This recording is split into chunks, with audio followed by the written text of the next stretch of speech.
Une petite fille s'occupe de sa grand-mère atteinte d'Alzheimer et, en découvrant un secret gardé pendant des décennies, sa vision du monde se transforme. Mais avant de continuer, pensez à vous abonner pour que nous puissions partager plus d'histoires. Juliette, une jeune femme de 25 ans, avait toujours rêvé d'une vie trépidante à Paris. Elle avait grandi avec l'image romantique des cafés charmants, des rues animées et des opportunités sans fin dans la ville des Lumières. Après avoir terminé ses études en littérature à la Sorbonne, elle s'était retrouvée déchirée entre la quête d'une carrière prometteuse et la responsabilité familiale qui pesait sur son cœur. Sa grand-mère, Lucille, qui avait toujours été une présence constante et aimante dans sa vie, avait commencé à montrer des signes de la maladie d'Alzheimer il y a quelques années. Juliette ressentait l'urgence d'être aux côtés de sa grand-mère lorsque la maladie avait commencé à progresser rapidement. Lucille, qui autrefois était une femme vibrante et pleine de vie, passait maintenant la plupart de ses journées enfermée dans une maison ancienne et silencieuse, dans un petit village du sud de la France.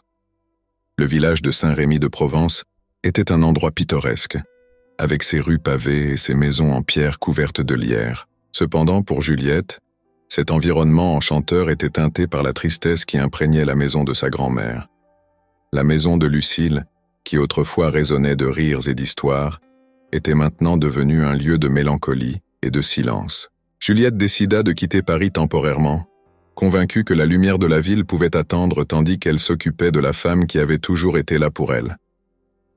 Son arrivée à Saint-Rémy fut un choc émotionnel. Le village, bien que beau, semblait enveloppé d'un voile de nostalgie et de tristesse. La maison de Lucille, avec ses grandes fenêtres et ses jardins autrefois bien entretenus, semblait maintenant oubliée par le temps. Le jardin était envahi par les mauvaises herbes, les fleurs fanées, comme si elles reflétaient l'état mental de Lucille. Les premiers jours furent difficiles pour Juliette, qui devait s'adapter à une nouvelle routine. Prendre soin d'une personne atteinte d'Alzheimer n'était pas seulement épuisant physiquement, mais aussi émotionnellement dévastateur. Lucille, qui avait toujours été si articulée et forte, se perdait maintenant dans des moments de confusion et de peur. Il y avait des jours où elle regardait Juliette avec des yeux vides, sans reconnaître sa propre petite fille, et d'autres jours où elle la confondait avec sa propre fille, déjà décédée. Ces changements imprévisibles dans le comportement de Lucille étaient douloureux pour Juliette, qui tentait désespérément de maintenir une connexion avec la grand-mère qu'elle connaissait et aimait. La nuit, lorsque le village était silencieux et que Lucille dormait enfin, Juliette s'asseyait dans l'ancienne chambre de sa grand-mère, regardant les photographies en noir et blanc qui décoraient les murs. Chaque photo racontait une histoire d'un temps passé. La jeunesse de Lucille, ses voyages, ses amis, et même son mariage avec le grand-père de Juliette, décédé depuis de nombreuses années. Juliette se demandait ce que ces photos ne révélaient pas, quel secret pouvait encore être enfoui dans l'esprit de Lucille. Juliette passait ses matinées à préparer le petit déjeuner, mais souvent Lucille oubliait de manger. La maison était toujours silencieuse, sauf pendant les moments où Lucille murmurait pour elle-même, perdue dans des souvenirs que Juliette ne pouvait atteindre. C'était un quotidien monotone, sans l'éclat et l'excitation auxquels Juliette était habituée à Paris. Mais peu à peu, elle commença à trouver du réconfort dans les petites routines, la préparation des repas, la promenade quotidienne avec Lucille dans les jardins du village, et les moments où sa grand-mère, pour un bref instant, semblait revenir au présent. Cependant, même dans ces moments de routine, Juliette ne pouvait s'empêcher de sentir qu'il y avait quelque chose de plus dans les histoires que Lucille murmurait pendant ces moments de lucidité. Il y avait des noms et des lieux que Juliette ne connaissait pas, des détails qui n'avaient jamais été mentionnés dans leur conversation précédente. Quelque chose était caché dans les profondeurs de l'esprit de Lucille, quelque chose que la maladie effaçait lentement, mais que Juliette était déterminée à découvrir. Au fil des semaines, Juliette commença à remarquer un schéma dans les souvenirs fragmentés de Lucille. À certains moments de la journée, surtout au crépuscule, Lucille semblait être transportée dans le passé, revivant des scènes que Juliette ne connaissait pas du tout. C'était comme si le temps s'effondrait autour de Lucille et qu'elle était piégée dans une spirale de souvenirs qui apparaissaient et disparaissaient aussi rapidement qu'ils surgissaient. Ces épisodes commençaient toujours de la même manière. Lucille, habituellement silencieuse, se mettait soudainement à murmurer des noms et des lieux. Parfois, elle mentionnait Paris, mais pas le Paris moderne que Juliette connaissait. C'était un Paris d'une autre époque, plein de cafés élégants, de salles de bal et de rencontres secrètes. D'autres fois, elle parlait d'une petite ville côtière en Normandie, mentionnant un endroit appelé Honfleur. Juliette n'avait jamais entendu parler de cet endroit dans les histoires de sa grand-mère, ce qui la fit se demander ce qui pouvait encore être caché dans l'esprit de Lucille. Un après-midi, alors qu'elle préparait le thé dans la cuisine, Juliette entendit Lucille mentionner à plusieurs reprises le nom Henri. Le nom fut prononcé avec une telle tendresse que Juliette ne put s'empêcher de se demander qui il était. Elle attendit un moment, espérant que Lucille en dirait plus, mais sa grand-mère retomba rapidement dans le silence, laissant Juliette avec plus de questions que de réponses. Cette nuit-là, alors qu'elle mettait Lucille au lit, Juliette décida de poser la question à propos de Henri. Peut-être, pensa-t-elle, si elle abordait directement le sujet, cela pourrait déclencher un souvenir que sa grand-mère pourrait articuler. « Grand-mère », commença Juliette, tenant doucement la main de Lucille. « Qui est Henri ? Tu parles de lui de temps en temps. » Avant de retomber dans le silence, comme si le souvenir avait été si douloureux que son esprit refusait de le revisiter plus longtemps.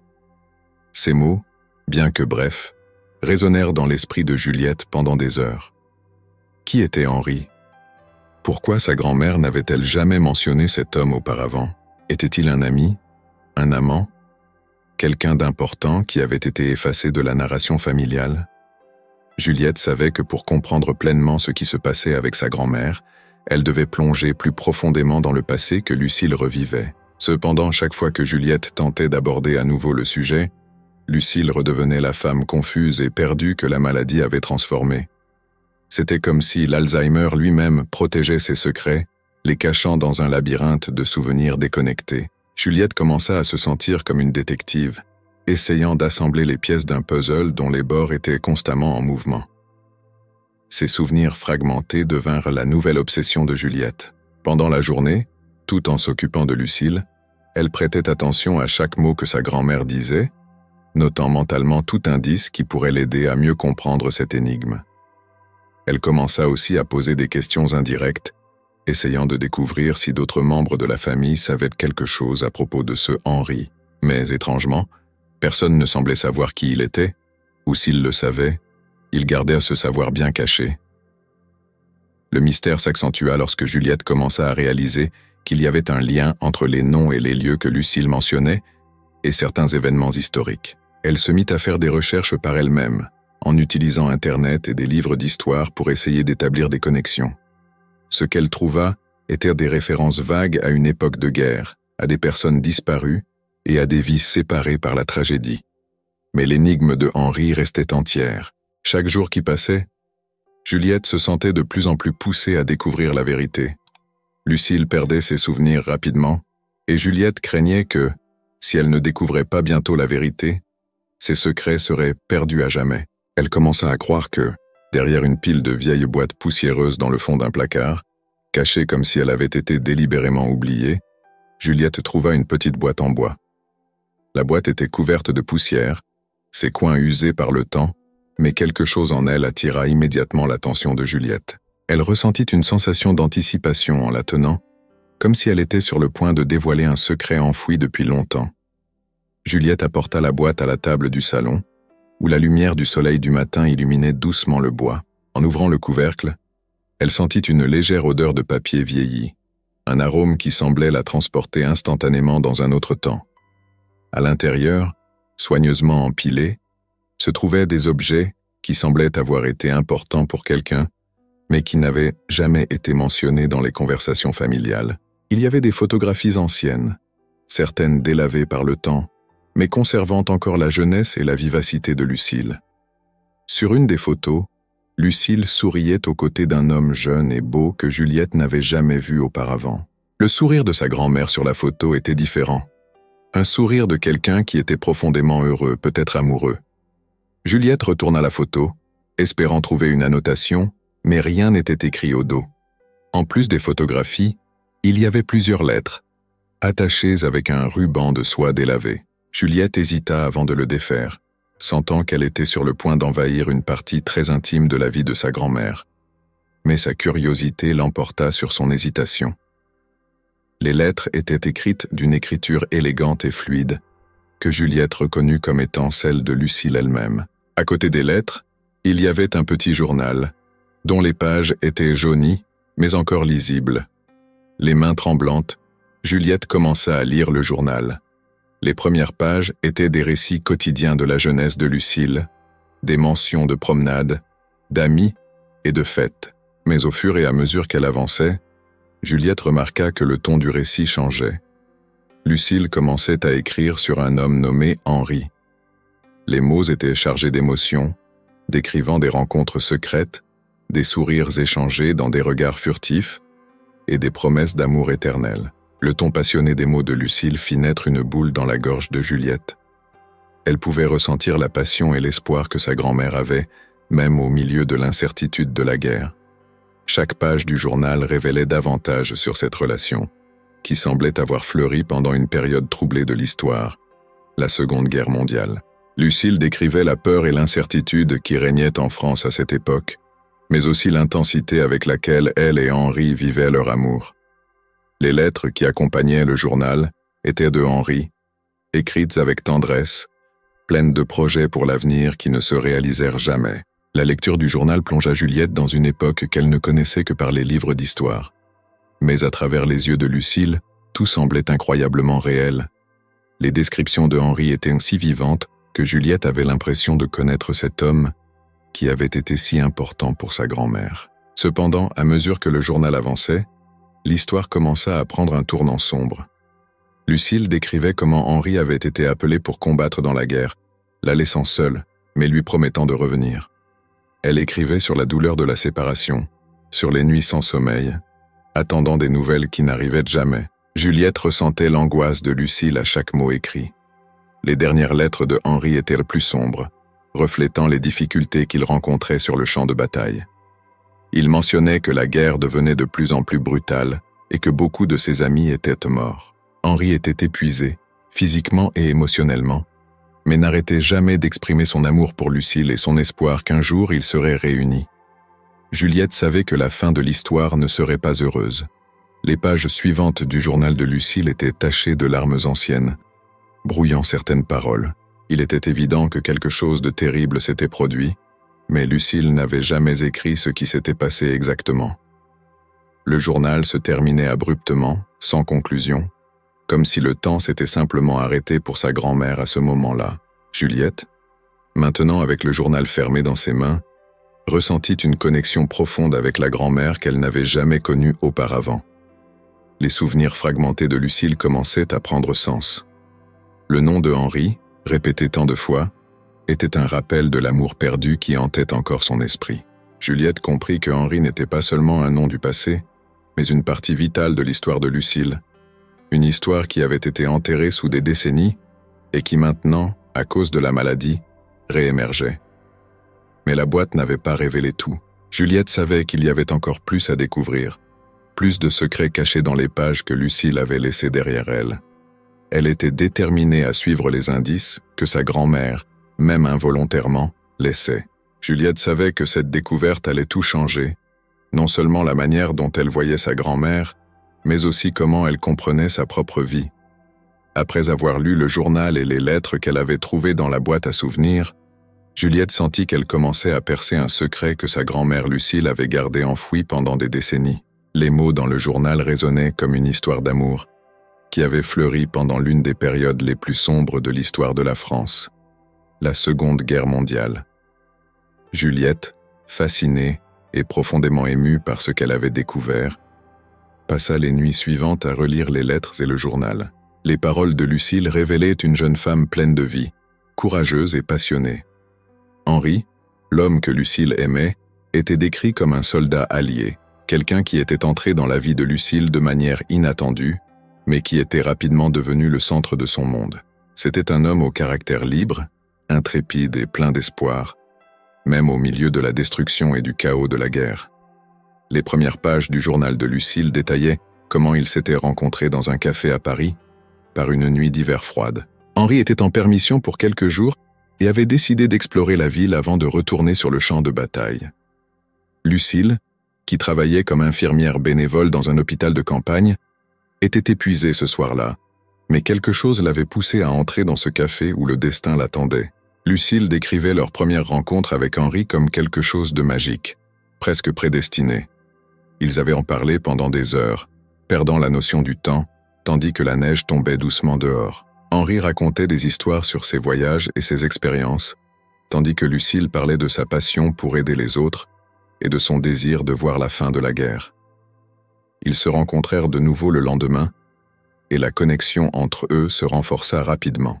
L'amour qui fleurit entre eux était décrit dans les pages du journal de Lucille avec une intensité qui laissa Juliette les larmes aux yeux. Elle pouvait sentir la passion et l'espoir que sa grand-mère avait, même en plein milieu de l'incertitude de la guerre.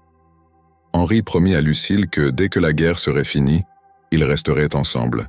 Il lui donna un médaillon qu'elle portait toujours, comme un symbole de son amour et une promesse qu'il reviendrait pour elle. Le médaillon contenait une petite photo de Henri et une mèche de ses cheveux, un trésor que Lucille gardait près de son cœur. Juliette se souvenait d'avoir vu Lucille porter le médaillon lorsqu'elle était enfant, mais elle n'avait jamais posé de questions sur sa signification. Maintenant, elle comprenait la valeur que cet objet avait pour sa grand-mère.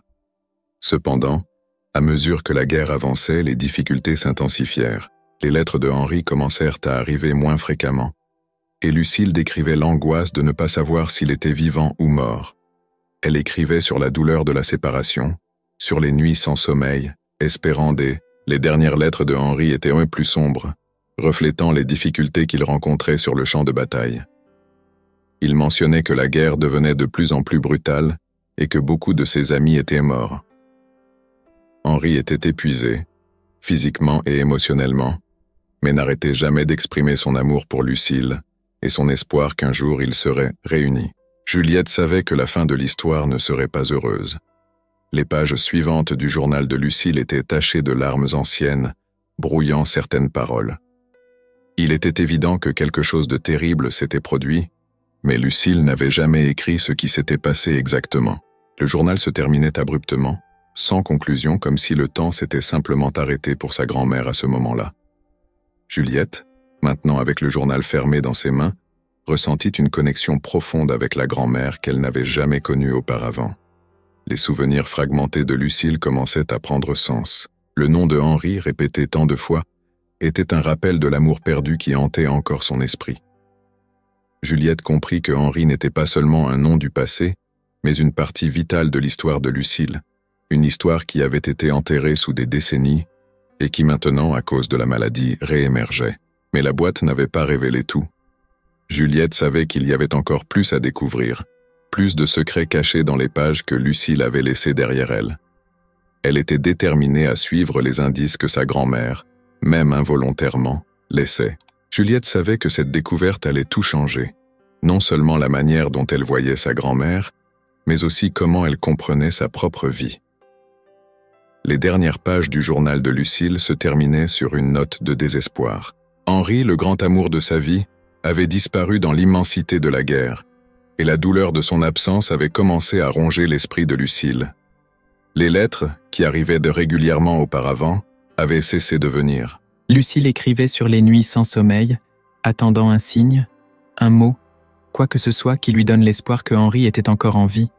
Cependant, le silence devint assourdissant. Juliette ressentait le poids de cette séparation en lisant les derniers mots de Lucille dans le journal. La jeune Lucille, si vibrante et pleine de vie, avait été transformée par la guerre, par la perte et par la peur. La dernière entrée dans le journal était un cri silencieux de désespoir, écrit d'une écriture tremblante qui était à peine lisible. Lucille décrivait comment elle était allée à la gare espérant voir Henri, croyant qu'il reviendrait pour elle. Elle y resta pendant des heures, observant alors que d'autres soldats retrouvaient à leur famille. Mais Henri ne se montra jamais. Cette dernière page était tachée, comme si Lucille avait versé des larmes en l'écrivant. Juliette pouvait imaginer sa grand-mère, jeune et pleine d'espoir, attendant en vain l'homme qu'elle aimait plus que tout. C'était une image dévastatrice qui laissa Juliette avec un sentiment de vide et une profonde tristesse. Elle voulait plus que jamais découvrir ce qui était arrivé à Henri et apporter à sa grand-mère une forme de clôture avant qu'il ne soit trop tard.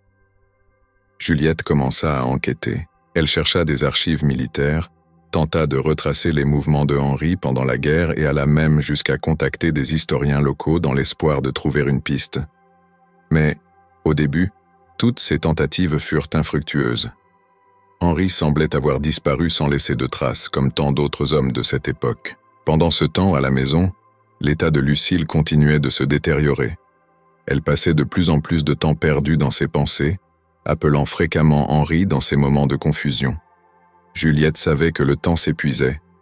Elle devait agir rapidement avant que sa grand-mère ne se perde complètement dans les ombres de son propre esprit. Chaque jour qui passait, Lucille se souvenait moins du présent et plus du passé, et Juliette commença à craindre que le souvenir de Henri ne soit la dernière chose à laquelle sa grand-mère s'accrocherait avant de partir. C'est alors que Juliette eut une idée. Elle commença à relire les lettres de Henri, cette fois en cherchant des détails qui auraient pu lui échapper lors de la première lecture. Dans l'une des lettres, Henri mentionnait un ami qui était avec lui sur le champ de bataille, un homme nommé Jean, qui aurait apparemment survécu à la guerre. Juliette décida qu'elle devait trouver cet homme, ou du moins découvrir ce qui lui était arrivé. Juliette commença à chercher Jean, en commençant par les archives de guerre auxquelles elle avait déjà accédé. Avec l'aide d'un historien local, elle réussit à retracer Jean jusqu'à une petite ville en Normandie, où il avait vécu après la guerre. Juliette était pleine d'espoir en se rendant là-bas, croyant que si Jean était encore en vie, il pourrait enfin lui donner les réponses qu'elle et sa grand-mère avaient tant besoin. Le voyage jusqu'en Normandie fut long et rempli d'anxiété. Juliette ne savait pas à quoi s'attendre, mais elle était déterminée à aller de l'avant, même si cela signifiait affronter des vérités douloureuses. Lorsqu'elle arriva dans la petite ville, où Jean vivait soi-disant, elle fut accueillie par un climat froid et gris qui semblait correspondre à son humeur. La ville, bien que pittoresque, avait un air de mélancolie qui lui rappela la propre maison de sa grand-mère. Après avoir interrogé les habitants locaux, Juliette trouva finalement la maison de Jean. C'était une maison simple, avec un jardin bien entretenu, mais sans aucun signe de vie. Lorsqu'elle frappa à la porte, elle fut accueillie par une femme âgée qui se présenta comme la fille de Jean. Elle expliqua que Jean était décédé quelques années auparavant, mais qu'il avait laissé de nombreux papiers et souvenirs de guerre qu'elle n'avait pas eu le courage de jeter. Juliette expliqua sa situation et avec réticence, la femme la laissa fouiller dans les affaires de Jean. Parmi les vieilles photos et lettres, Juliette trouva quelque chose qui lui coupa le souffle, une lettre de Henri à Jean, datée de quelques mois avant la fin de la guerre. Dans cette lettre, Henri parlait de ses plans pour retourner auprès de Lucille, mais mentionnait quelque chose à laquelle Juliette ne s'attendait pas. Il prévoyait une dernière mission dangereuse, une mission qui pourrait changer le cours de la guerre, mais qui pourrait aussi lui coûter la vie. Tandis que Juliette plongeait dans les enquêtes sur le passé de sa grand-mère et les circonstances mystérieuses entourant la disparition de Henri, l'état de Lucille commença à se détériorer rapidement.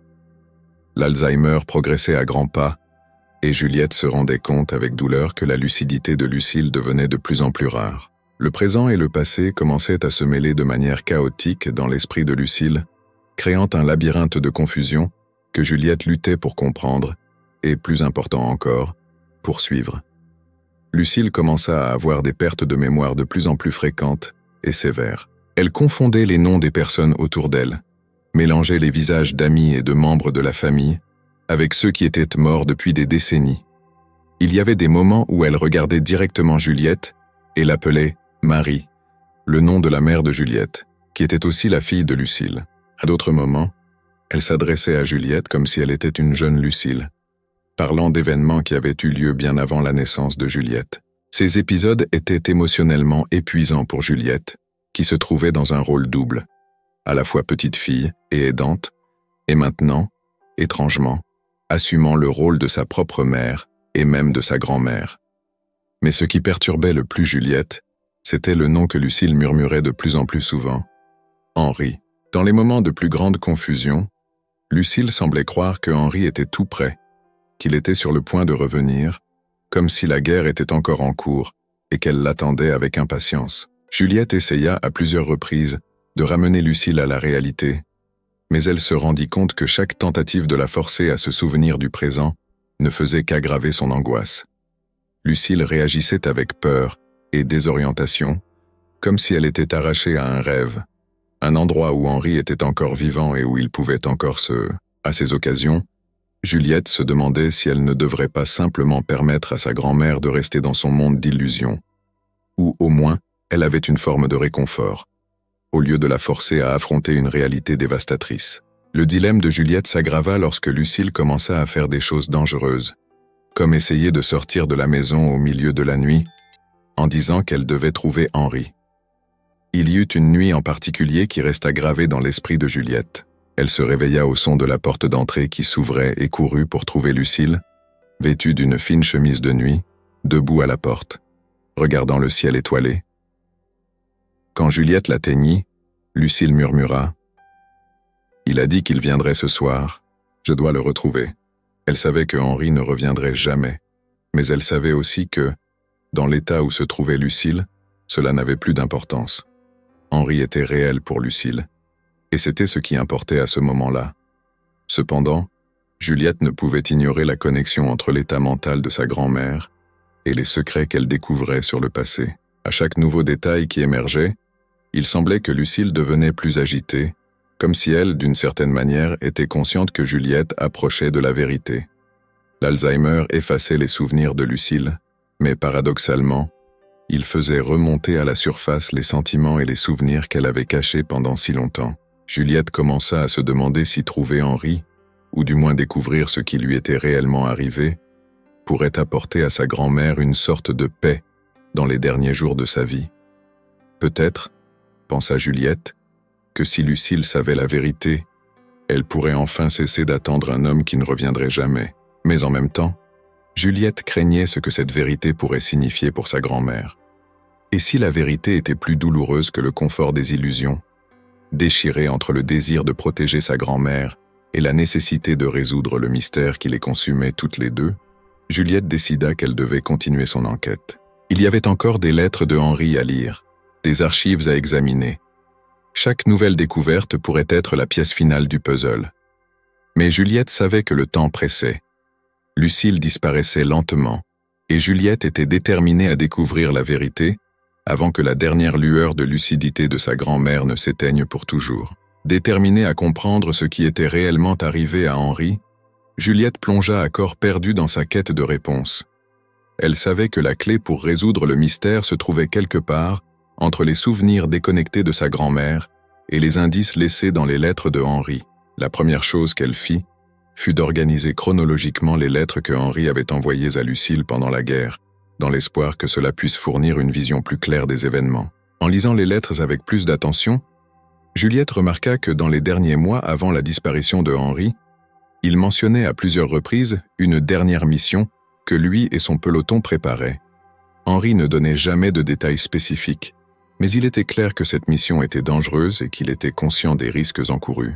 Le fait que Henri se préparait à quelque chose de si risqué indiquait qu'il pouvait avoir été impliqué dans une opération hautement confidentielle, peut-être une qui n'avait jamais été officiellement enregistrée.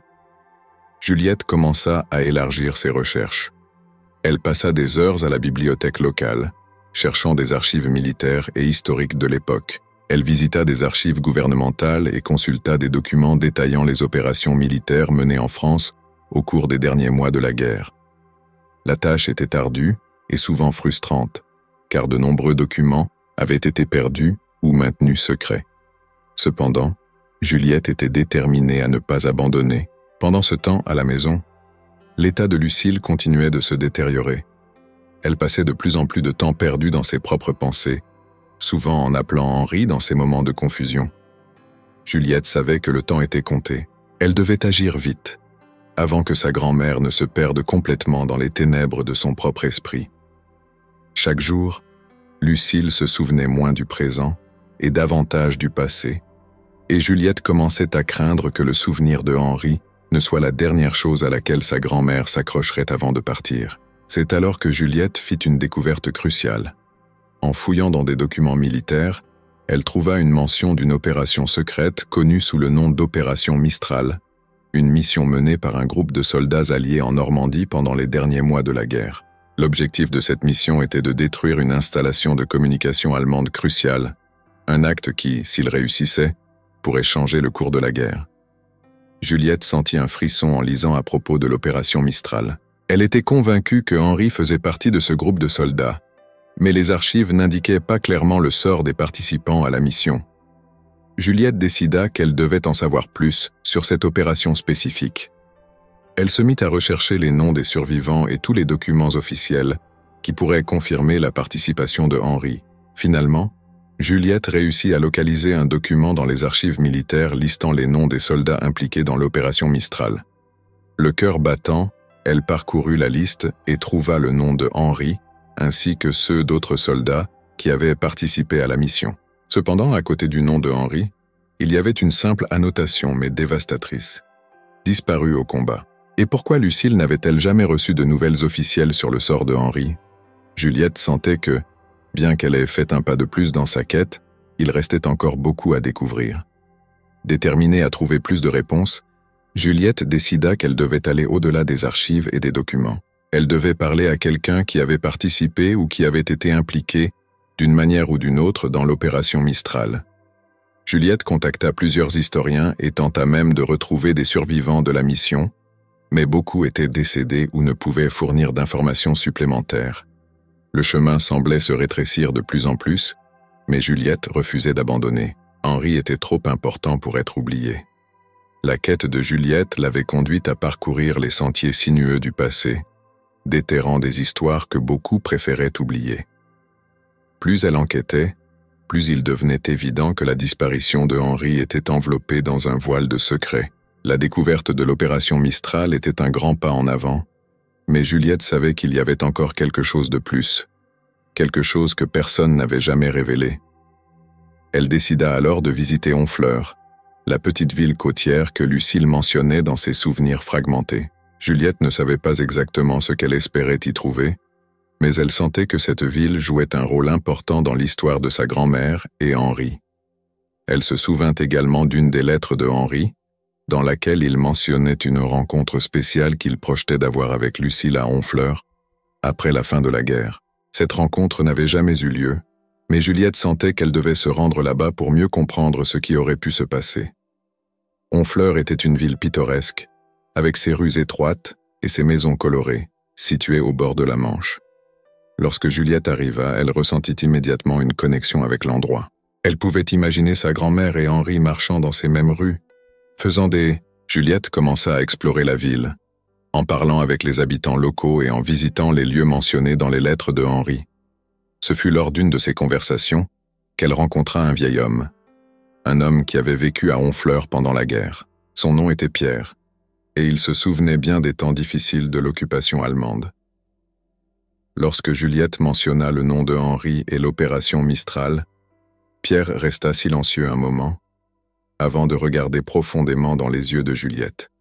« Je me souviens de Henri, » dit-il enfin, sa voix basse et grave. « C'était un homme bon, courageux. L'opération Mistral était une mission suicide, et beaucoup d'entre nous le savaient à l'époque. Henri et ses camarades ont été envoyés en mission que peu d'entre nous s'attendaient à voir survivre. Mais il y a quelque chose que vous devez savoir. » Il expliqua que peu avant la mission, Henri avait découvert un secret sur sa propre identité. Henri était d'origine juive, quelque chose que sa famille avait gardé secret pour le protéger de la persécution nazie. Lorsqu'il l'apprit, peu avant de se lancer dans l'opération Mistral, ce fut un choc profond. Henri réalisa que, s'il était capturé, il courait un danger bien plus grand qu'il ne l'avait jamais imaginé. Pierre continua en expliquant que Henri, déterminé à protéger Lucille et sa famille, avait tout fait pour s'assurer que, s'il ne revenait pas, personne ne pourrait utiliser son héritage contre eux. Il laissa des instructions pour que son identité juive soit gardée secrète, même après sa mort, afin d'éviter des représailles. C'était un fardeau lourd à porter, mais Henri croyait que c'était la bonne chose à faire pour protéger ceux qu'il aimait. Juliette fut stupéfaite en entendant cela. La révélation changea tout ce qu'elle pensait savoir sur Henri et sa relation avec Lucille. Soudain, le fait que Henri n'était pas revenu commença à faire sens. Il avait été capturé pendant l'opération Mistral et, après avoir découvert son identité, les nazis l'avaient probablement emmené dans un camp de concentration, ou pire.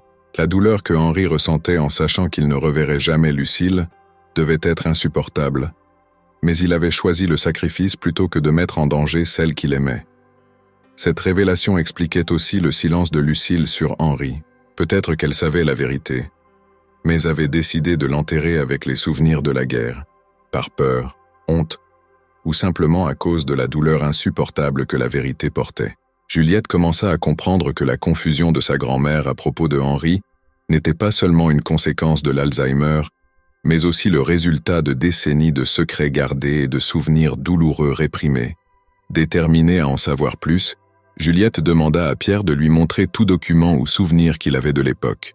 Il conduisit Juliette chez lui, où il conservait une boîte de vieux papiers et de photographies. Parmi les documents, Juliette trouva une photo de Henri et Lucille, prise peu avant l'opération Mistral. La photo, qui montrait les deux souriants, contrastait fortement avec le destin qui les attendait. Il y avait aussi une lettre non envoyée, écrite par Henri destinée à Lucille.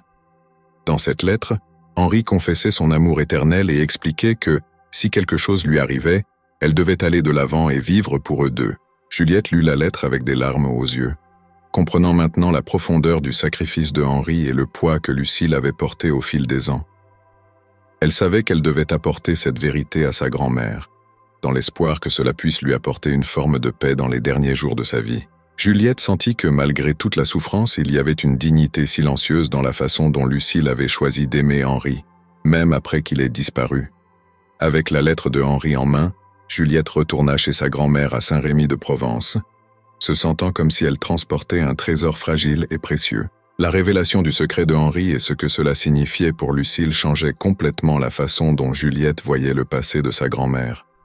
Maintenant, plus que jamais, Juliette sentait qu'elle avait la responsabilité d'apporter cette vérité à Lucille, dans l'espoir que même dans son état affaibli, cela pourrait lui apporter un peu de réconfort. À son retour, Juliette trouva Lucille dans l'un de ses rares moments de lucidité. La grand-mère était assise dans un fauteuil près de la fenêtre, regardant le jardin, où les fleurs commençaient à éclore avec l'arrivée du printemps. Juliette s'approcha lentement, s'asseyant à côté d'elle, tenant la lettre avec précaution. Elle hésita un moment, ne sachant pas comment commencer, mais réalisa alors qu'il n'y avait plus de temps à perdre. « Grand-mère », commença Juliette, d'une voix douce, essayant de ne pas effrayer Lucille. « J'ai trouvé quelque chose que je pense que tu devrais voir. » Juliette ouvrit soigneusement la lettre et commença à la lire à voix haute, essayant de garder sa voix ferme tandis que les mots de Henri résonnaient dans la pièce. La lettre était une lettre d'adieu, mais aussi une déclaration d'amour inconditionnel. Henri écrivait sur la manière dont il aimerait toujours Lucille, quoi qu'il arrive, et comment il voulait qu'elle vive une vie pleine et heureuse, même sans lui. Il exprimait son espoir que, d'une manière ou d'une autre, elle sentirait qu'il serait toujours avec elle, en esprit sinon en corps. Pendant que Juliette lisait, elle observait Lucille.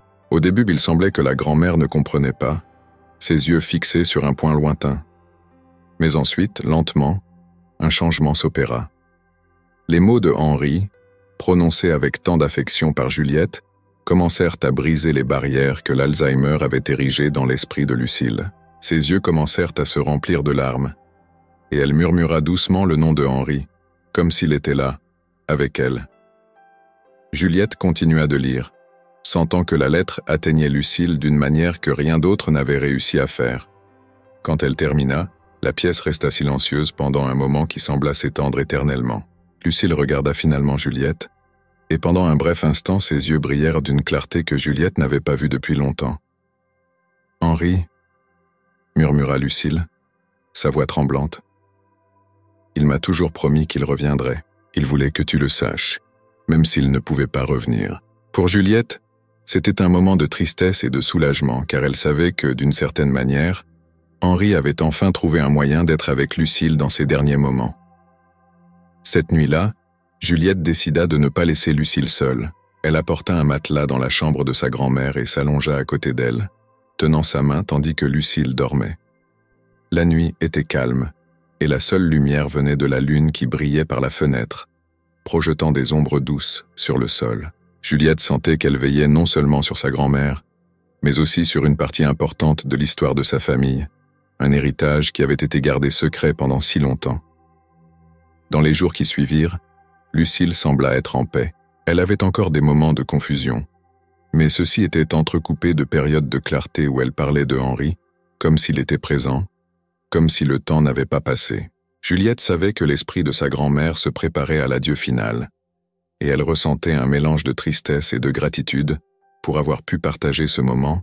Elle savait que c'était une manière d'honorer le sacrifice de Henri et l'amour indéfectible que lui et Lucille partageaient. La lettre qui n'avait jamais été livrée avait finalement accompli son objectif, apportant la paix que Lucille avait besoin pour avancer. Avec la lecture de la lettre jamais livrée, quelque chose de profond changea en Lucille. Dans les semaines qui suivirent, Juliette remarqua que sa grand-mère, bien que toujours fragile et prisonnière de ses souvenirs, semblait avoir trouvé une certaine forme de paix intérieure.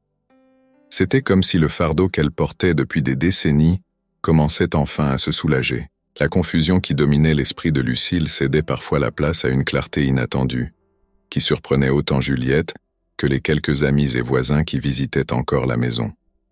Dans un de ces moments de lucidité, Lucille commença à parler de sa jeunesse d'une manière que Juliette n'avait jamais entendue auparavant. La petite fille fut émerveillée en écoutant des histoires qui semblaient sortir directement des pages du journal qu'elle avait trouvé. Lucille mentionna des détails spécifiques sur sa vie pendant la guerre, sur la façon dont elle et Henri avaient prévu de fuir à Honfleur après la fin du conflit, pour commencer une nouvelle vie ensemble, loin de toute la douleur et du chagrin que la guerre avait apporté. Un après-midi ensoleillé, alors que Juliette aidait Lucille à s'asseoir dans le jardin, la grand-mère regarda le ciel et commença à parler de Henri avec une tendresse qui toucha profondément Juliette. « Il était la lumière au milieu des ténèbres », dit Lucille, sa voix douce mais ferme. Quand tout semblait perdu, c'était la pensée de lui qui me gardait debout. La guerre, elle nous a appris tant de choses, mais elle n'a jamais pu éteindre l'amour que nous ressentions. Elle sentait que, d'une manière ou d'une autre, Henri était présent avec elle, à travers les souvenirs que Lucille partageait maintenant. Sa grand-mère semblait revivre les jours de sa jeunesse, les jours avant que tout ne change, quand l'avenir semblait encore prometteur. Pendant ces moments, Lucille commença également à parler de choses auxquelles Juliette n'avait jamais réfléchi. Les sacrifices que les gens autour d'elle avaient été faits pendant la guerre, les choix impossibles qu'ils avaient dû faire, et le prix qu'ils avaient payé pour ces décisions. Ce qui nous a gardés en vie, dit Lucille à une occasion, c'était l'amour et l'espoir qu'un jour, tout cela finirait. Et que, d'une certaine manière, nous serions récompensés pour notre persévérance. Elle avoua à Juliette que pendant toutes ces années, une partie d'elle se culpabilisait de ne jamais avoir cherché Henri après la guerre. « J'aurais dû être plus courageuse », confessa Lucille, les larmes coulant sur son visage ridé. « J'aurais dû le chercher, j'aurais dû me battre plus fort. Mais j'étais tellement perdue, tellement dévastée. Et puis, la vie a simplement continué. Tu étais si jeune, grand-mère, et la guerre t'a appris tant de choses. Ne te blâme pas d'avoir avancé. Henri savait combien tu l'aimais et il voulait aussi que tu vives. » Juliette commença à voir Lucille non seulement comme la femme âgée qui s'occupait d'elle quand elle était enfant, mais comme une survivante, une personne qui avait traversé des douleurs inimaginables et qui, d'une manière ou d'une autre, avait trouvé la force de continuer. Cette nouvelle perception aida également Juliette à mieux se comprendre elle-même, à comprendre la force qu'elle avait héritée de sa grand-mère et l'importance de ne jamais abandonner, même lorsque la vie semble insupportablement difficile. Avec le temps qui passait, Juliette remarqua que, bien que les moments de clarté de Lucille soient sporadiques, ils devenaient plus profonds. C'était comme si, en revisitant les souvenirs douloureux du passé, Lucille était enfin en train de les traiter et, d'une certaine manière, de les libérer, se permettant une sorte de rédemption. Juliette sentait que l'histoire d'amour de sa grand-mère avec Henri n'était pas seulement une partie du passé, mais une force vivante qui continuait à façonner le présent.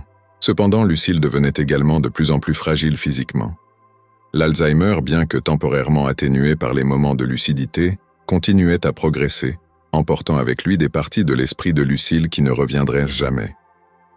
Juliette commença à se préparer à l'inévitable, sachant que le temps qu'il lui restait avec sa grand-mère s'épuisait. L'hiver approchait rapidement, et avec lui la santé de Lucille commença à se détériorer de manière visible. La vitalité qui avait été restaurée par de brefs moments après la révélation du secret de Henri était maintenant en train de disparaître, remplacée par une fragilité qui effrayait Juliette. Chaque jour qui passait, Lucille semblait s'éloigner un peu plus de ce monde, plongeant dans un état d'apathie qui contrastait douloureusement avec les jours de clarté qu'elles avaient repartagés. Juliette, consciente de l'approche de la fin, ressentait un poids grandissant sur sa poitrine. Elle savait que le moment arrivait, mais elle n'était pas prête à dire au revoir. Les semaines qu'elles avaient passées ensemble avaient fait surgir tant d'émotions, tant de vérités non dites, que Juliette se retrouvait maintenant dans un état de deuil anticipé. Elle perdait sa grand-mère, mais elle sentait aussi qu'elle perdait la connexion avec un passé qu'elle avait découvert trop tard. Lucille passait la plupart de ses journées à dormir, ce qui était un soulagement pour Juliette, qui craignait que sa grand-mère ne souffre. Lorsqu'elle était réveillée, Lucille était généralement désorientée, sans reconnaître Juliette ou l'environnement qui l'entourait. Mais dans certains rares moments, elle revenait à la surface de la réalité, et dans ces moments-là, elle semblait dire adieu silencieusement à sa petite fille. Un après-midi, alors que le vent froid de l'hiver soufflait dehors, Lucille se réveilla et appela Juliette. Sa voix était faible, mais il y avait une urgence en elle que Juliette ne pouvait ignorer. Elle se précipita jusqu'à la chambre de sa grand-mère et s'assit à côté du lit, tenant la main de Lucille. « Juliette », murmura Lucille, sa voix tremblante. « Je suis désolée pour tout, pour ne pas avoir parlé de Henri, pour avoir gardé tant de secrets. » Les heures passèrent lentement, et le silence dans la maison était absolu, brisé seulement par le doux crépitement du feu dans la cheminée. Lorsque le soleil commença à se lever, apportant avec lui la lumière douce de l'aube, Juliette réalisa que la respiration de Lucille avait... Elle se pencha plus près, tenant la main de sa grand-mère avec les deux mains et murmura « Je suis là, grand-mère. Tu n'es pas seule. » Puis avec un soupir doux, elle ferma les yeux pour la dernière fois, sa main se détendant dans celle de Juliette. Le temps sembla s'arrêter alors que Juliette tenait sa grand-mère, sentant la vie s'éteindre lentement. Le deuil que Juliette ressentit à ce moment-là fut accablant, mais il y avait aussi un sentiment de soulagement, de paix. Lucille avait enfin trouvé le repos, et Juliette savait que sa grand-mère était maintenant dans un endroit où la douleur et la confusion ne pouvaient plus l'atteindre. Elle imagina Lucille et Henri réunis à nouveau, quelque part au-delà de ce monde, enfin libres des tragédies qui les avaient séparés. Après le décès de Lucille, la maison à Saint-Rémy-de-Provence sembla enveloppée d'un silence différent. Un silence qui n'était pas seulement l'absence de son, mais l'absence d'une présence vitale. Juliette ressentait profondément la perte, mais en même temps, il y avait une sérénité dans la manière dont sa grand-mère était partie. Lucille était partie en paix, entourée par les souvenirs d'un amour qui avait survécu au temps et à la guerre, et qui avait finalement trouvé une sorte de rédemption. La dernière nuit avant les funérailles, Juliette décida de passer du temps seule dans la maison. Elle savait que, bientôt, elle devrait faire face aux aspects pratiques de la mort de sa grand-mère, les funérailles, l'héritage, la vente de la maison. Mais cette nuit-là, elle voulait simplement être dans le lieu qui avait été le foyer de Lucille, entourée des choses qui faisaient partie de la vie de sa grand-mère. Juliette alluma quelques bougies et s'assit dans le salon, où tant de conversations révélatrices avaient eu lieu. Les anciennes photos sur les murs semblaient plus vivantes maintenant, comme si les visages des temps passés observaient Juliette, lui rappelant la continuité de la vie même dans la mort. La boîte à souvenirs de Lucille était posée sur la table, ouverte avec les lettres de Henri et le journal à côté. Juliette savait que ces objets étaient les clés pour comprendre l'héritage de sa grand-mère, et elle passa des heures à revoir les documents, essayant de capturer chaque détail qui pourrait l'aider à préserver la mémoire de Lucille et Henri. Alors que la nuit avançait, Juliette se perdit dans ses pensées. Elle réfléchit à tout ce qu'elle avait découvert, à l'impact que cela avait eu sur sa propre vie. La révélation du secret de Henri avait transformé non seulement la manière dont elle voyait sa grand-mère, mais aussi la manière dont elle se voyait elle-même. Juliette réalisa que sa grand-mère avait été une femme extraordinaire, qui avait affronté des défis inimaginables avec courage et dignité. Elle comprit également que Henri, un homme qu'elle n'avait jamais connu, avait façonné la vie de Lucille de manière profonde et durable. Avec ces réflexions, Juliette décida qu'elle ne pouvait pas laisser l'héritage de Lucille et Henri disparaître. Elle ferait tout ce qui était nécessaire pour préserver cette histoire, pour s'assurer que les générations futures connaissent l'amour et le sacrifice qui avaient eu lieu pendant ces années sombres. Juliette sentait que c'était sa responsabilité, sa manière d'honorer la mémoire de sa grand-mère. Avant d'aller se coucher, Juliette fit une dernière visite à la chambre de Lucille. Le lit était fait, les couvertures tirées avec soin, comme si Lucille ne faisait que dormir. Juliette s'assit à côté du lit, ressentant la présence de sa grand-mère à ses côtés. Elle ferma les yeux et dit une prière silencieuse, remerciant Lucille pour tout ce qu'elle avait été, pour tout ce qu'elle avait partagé. Lorsque Juliette se coucha finalement cette nuit-là, ce fut avec un sentiment de paix. Elle savait que le lendemain apporterait de la douleur et des adieux, mais aussi une nouvelle phase de sa vie, une phase où elle porterait avec elle les leçons qu'elle avait apprises de sa grand-mère. Lucille était partie, mais son esprit, sa force et l'amour qu'elle avait pour Henri continueraient à vivre en Juliette. Dans le silence de la nuit, Juliette entendit le vent souffler dehors, et pendant un moment, elle sentit qu'elle n'était pas seule.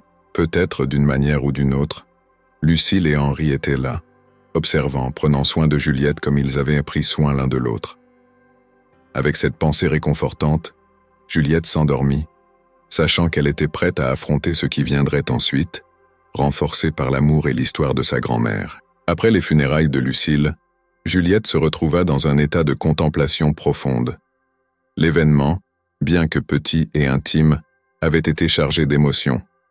Des amis proches et quelques parents étaient présents, chacun partageant des souvenirs de la femme qu'avait été Lucille. Juliette, cependant, resta silencieuse pendant la majeure partie de la cérémonie, absorbant les mots des autres et réfléchissant à la vie de sa grand-mère d'une manière qu'elle n'avait jamais faite auparavant. Dans les jours qui suivirent, alors que la maison commençait à se vider des visiteurs et revenait à son silence habituel, Juliette se rendit compte que sa vision du monde avait radicalement changé. Elle avait toujours été une personne pratique, quelqu'un qui cherchait des réponses claires et des chemins bien définis. Cependant, le temps qu'elle avait passé à s'occuper de sa grand-mère et à découvrir les secrets du passé de Lucille avait remis en question toutes ses convictions antérieures. Juliette commença à remettre en question les choix qu'elle avait faits dans sa propre vie. Ses plans précédents, ses ambitions à Paris, tout cela lui semblait maintenant lointain et d'une certaine manière superficiel. Elle se souvenait de la manière dont, avant que tout cela n'arrive, sa vie avait été guidée par la quête de succès et de reconnaissance, sans beaucoup de réflexion sur ce qui importait vraiment. Maintenant, tout cela semblait insignifiant en comparaison avec l'héritage d'amour et de sacrifice que sa grand-mère avait laissé. Assise dans le jardin de la maison de Lucille, où tant de conversations révélatrices avaient eu lieu, Juliette commença à écrire. Elle ressentait le besoin urgent de mettre par écrit tout ce qu'elle avait appris, non seulement pour elle-même, mais pour que l'histoire de sa grand-mère puisse être préservée pour les générations futures. Elle commença à rédiger un livre, un récit personnel et intime sur la vie de Lucille et Henri, sur la manière dont leurs choix et leurs sacrifices avaient façonné l'histoire de la famille. Juliette écrivit sur l'impact que la guerre avait eu sur Lucille, sur l'amour interdit entre elle et Henri, et sur le secret qui avait été gardé pendant si longtemps. Chaque mot écrit semblait apporter un peu plus de clarté à Juliette, l'aidant à mieux comprendre non seulement sa grand-mère, mais aussi elle-même.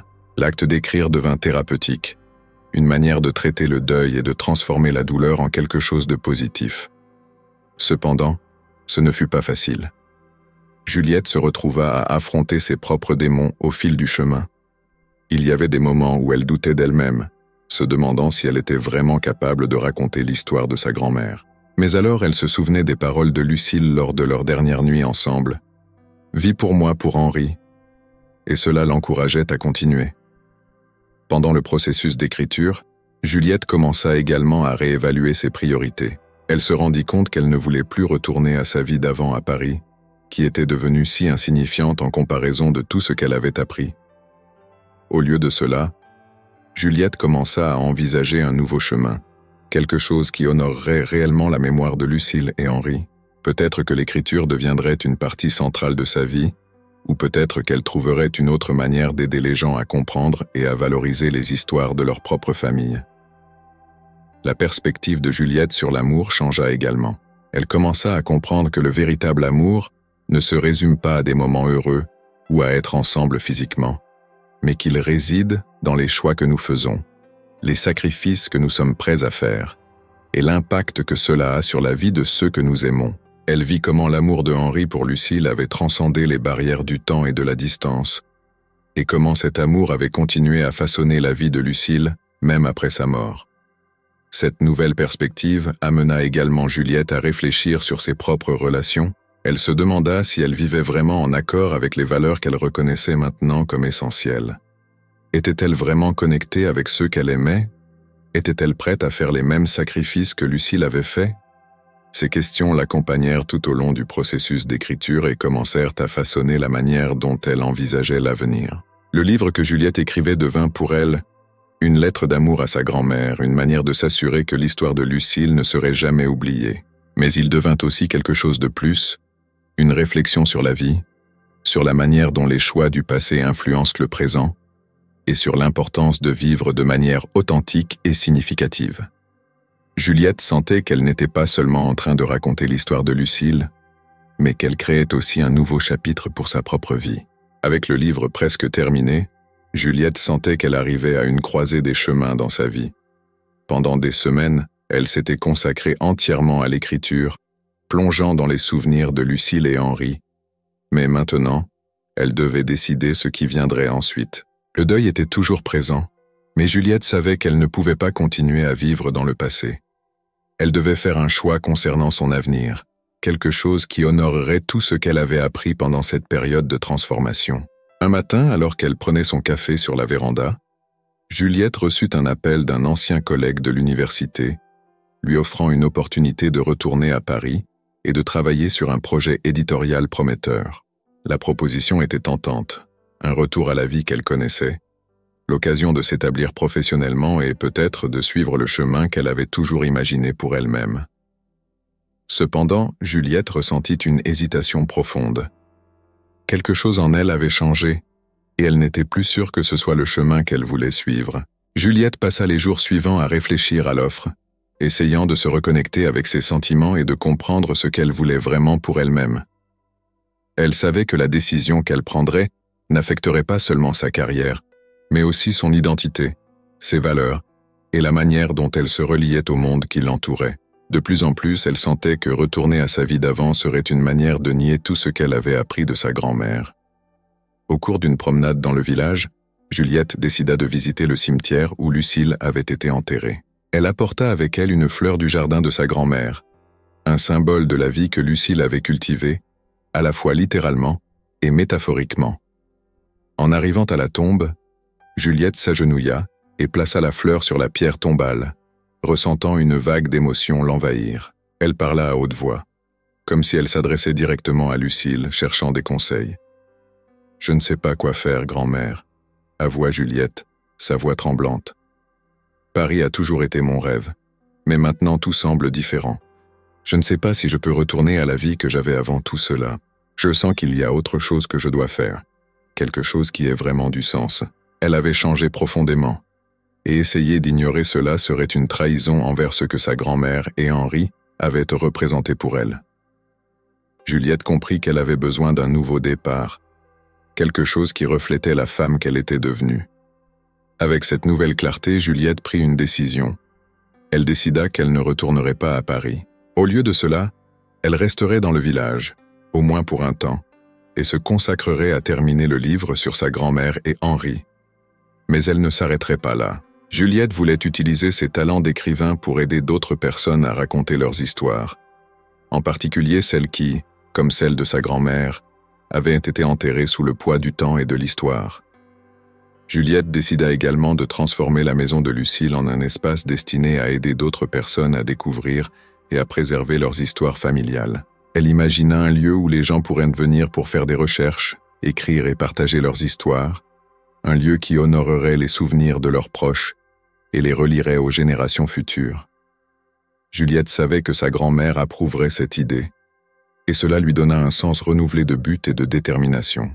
Avec cette décision, Juliette ressentit une légèreté qu'elle n'avait pas ressentie depuis des mois. Elle était enfin en paix avec le chemin qu'elle avait choisi, sachant qu'elle faisait quelque chose de significatif, quelque chose qui honorait l'héritage de Lucille et lui permettait de vivre en accord avec ses propres valeurs. Elle savait que l'avenir serait difficile, mais elle savait aussi qu'elle était prête à l'affronter avec courage et amour, tout comme Lucille l'avait fait avant elle. Cette nuit-là, alors qu'elle écrivait les dernières pages de son livre, Juliette ressentit une profonde gratitude pour tout ce qu'elle avait vécu. Elle était en train de fermer un chapitre important de sa vie, mais elle ouvrait aussi la porte à quelque chose de nouveau et d'excitant. Juliette savait que, où qu'il soit, Lucille et Henri seraient fiers d'elle et l'accompagneraient à chaque étape de sa vie. Dans les mois qui suivirent, Juliette transforma sa vision en réalité. La maison de Lucille, qui autrefois était enveloppée de silence et de souvenirs douloureux, devint un centre de vie et de créativité. Juliette se consacra à rénover la maison, en préservant son essence accueillante, mais en l'adaptant à son nouveau but. Les murs, autrefois décorés de photographies de familles anciennes, étaient maintenant complétés par des images et des artefacts apportés par ceux qui venaient à partager leurs histoires. Le processus de transformation de la maison fut, pour Juliette, une expérience de guérison. Chaque coup de marteau, chaque coup de pinceau était un pas vers le renouveau, tant de la maison que de sa propre vie. Elle travailla sans relâche, portée par la détermination de créer un endroit où les histoires des gens pourraient être entendues, valorisées et préservées. La maison de Lucille devint un refuge, un lieu où passé et présent se rencontraient en harmonie. Une fois la maison prête, Juliette commença à inviter des gens du village et d'autres régions à venir partager leurs histoires. Elle organisa de petits événements, où les habitants se rassemblaient pour échanger des souvenirs et des legs familiaux. La maison de Lucille, maintenant pleine de vie, résonnait des voix de plusieurs générations, chacune ajoutant un nouveau chapitre à l'histoire collective de la communauté. Juliette publia également son livre, intitulé « L'amour perdu et retrouvé, l'histoire de Lucille et Henri ». Le livre ne se contentait pas de raconter l'histoire de sa grand-mère, mais explorait aussi des thèmes universels, tels que l'amour, la perte et la résilience. À sa sortie, le livre reçut des éloges pour sa sensibilité et sa profondeur, touchant le cœur de nombreuses personnes qui avaient également perdu des êtres chers ou qui gardèrent des secrets familiaux. Le succès du livre conduisit Juliette à être invitée à donner des conférences et des ateliers sur l'importance de préserver les histoires familiales. Elle voyagea dans plusieurs villes, parlant de sa grand-mère et du parcours qui l'avait conduite à écrire le livre. Partout où elle allait, Juliette rencontrait des personnes qui s'identifiaient à son histoire, des personnes qui cherchaient aussi à comprendre et à préserver leurs héritages familiaux. Elle vit comment son expérience personnelle résonnait avec tant d'autres, et cela l'inspira à continuer son travail. De retour à la maison de Lucille, Juliette décida de planter un arbre dans le jardin en tant que symbole de renouveau et de continuité. L'arbre, un cerisier, fut choisi pour sa beauté et la manière dont ses fleurs représentent la fragilité et la beauté de la vie. Lors de la cérémonie de plantation, à laquelle assistèrent des amis, des voisins et des personnes que Juliette avait rencontrées au cours de son voyage, elle parla du symbole de l'arbre et de la manière dont il représentait le cycle interminable de la vie. Alors que l'arbre était planté, Juliette ressentit une connexion profonde avec ses racines, à la fois littérale et métaphorique. Elle comprit que, tout comme l'arbre, sa vie avait été replantée dans un sol différent, mais qu'elle était en train de fleurir d'une manière nouvelle et inattendue. Le cerisier qui grandirait au fil des ans, les gens venaient de loin pour participer aux ateliers de Juliette, pour partager leurs histoires, ou simplement pour trouver un moment de paix dans le jardin. Le cerisier grandit, fort et beau, ses fleurs éclatant chaque printemps comme un rappel du cycle éternel de la vie. Juliette continua à écrire, inspirée par les histoires qu'elle entendait et les personnes qu'elle rencontrait. Elle savait que le travail qu'elle faisait était important, non seulement pour elle, mais pour tous ceux qui avaient perdu quelqu'un ou qui portaient un héritage qui devait être raconté. L'histoire de Lucille et Henri devint une source d'inspiration pour beaucoup, et Juliette ressentit une profonde gratitude d'avoir été la gardienne de cette histoire. Dans sa propre vie, Juliette trouva le bonheur de manière inattendue. Elle cultiva de nouvelles amitiés, construisit une communauté autour d'elle, et trouva un but qui la remplissait de manière qu'elle n'avait jamais imaginée. L'amour qu'elle ressentait pour sa grand-mère et pour Henri se manifestait dans tout ce qu'elle faisait, guidant ses actions et ses décisions. Quand Juliette regardait la maison de Lucille, maintenant pleine de vie et de sens, elle ressentait une paix qu'elle n'avait jamais ressentie auparavant. Elle savait qu'elle avait trouvé sa place dans le monde, un endroit où elle pouvait honorer le passé tout en construisant un avenir plein de signification. Lucille et Henri n'étaient jamais oubliés, et grâce au travail de Juliette, leurs histoires continuaient de vivre, inspirant et connectant des gens du monde entier. Ainsi, l'héritage de Lucille ne fut pas seulement préservé, mais il s'épanouit, impactant la vie de beaucoup d'autres. L'histoire que Juliette découvrit et partagea devint un phare pour ceux qui cherchaient aussi un but, montrant que, même dans les circonstances les plus difficiles, l'amour, la résilience et le courage peuvent créer quelque chose de beau et de durable. Il mentionnait qu'après avoir terminé cette mission, il espérait rentrer chez lui et épouser Lucille. Les mots « si je reviens » étaient griffonnés dans l'une des lettres, révélant la peur croissante de Henri quant à son avenir incertain. Cette référence à la dernière mission perturbait profondément Juliette. Elle savait que de nombreux soldats pendant la guerre avaient participé à des opérations secrètes, en particulier ceux qui avaient des connexions avec la résistance ou des missions spéciales. Ne laisse pas le passé te retenir. Lucille se préparait à partir, et maintenant elle disait adieu, non seulement à sa petite fille, mais aussi à une vie pleine de hauts et de bas, d'amour et de pertes, de souvenirs qu'elle avait gardés en secret pendant si longtemps. Cette nuit-là, alors que Lucille dormait, Juliette resta à côté du lit, veillant sur sa grand-mère comme si elle protégeait un trésor. Elle savait que le moment était proche, et elle voulait être là lorsque Lucille trouverait enfin la paix